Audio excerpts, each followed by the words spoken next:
When replacing a motor and gearbox from a ground control TT jack, you must first unhook the wire harnesses leading to the motor. Next, you'll need to use a drill and a Phillips bit to remove 8 screws at the point where the gearbox and jack body meet. This will allow you to remove the 2 access plates to reach the screws holding the motor and gearbox to the jack. With the access plates removed, use a hex bit and a low profile ratchet to remove the 4 screws holding the motor and gearbox to the jack body. Space will be limited, so you might have to settle for an Allen wrench instead. Save the screws and place them aside. Depending on the jack's placement and orientation, you may be required to be underneath the coach. Do not crawl under the coach if it is not safely supported, or you may risk serious injury or death.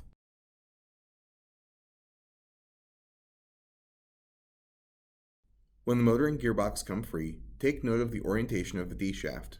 The replacement gearbox will need to line up with this. If it does not line up, you can use a 3/8 drive ratchet extension to rotate the manual override until it does. Once the new gearbox is in line, you may reinstall your 4 screws and ensure that the screws are holding the gearbox firmly before moving on.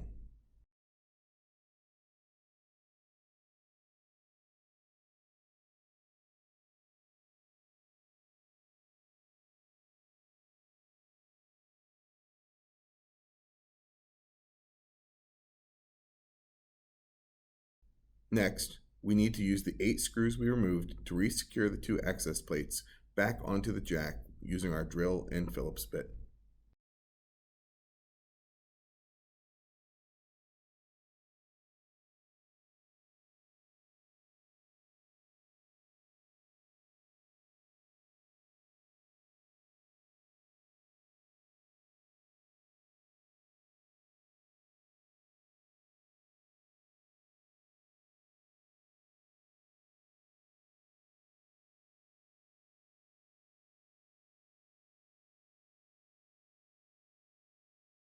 Once everything is buttoned up, reconnect your motor harnesses and ensure that the jack is functioning properly.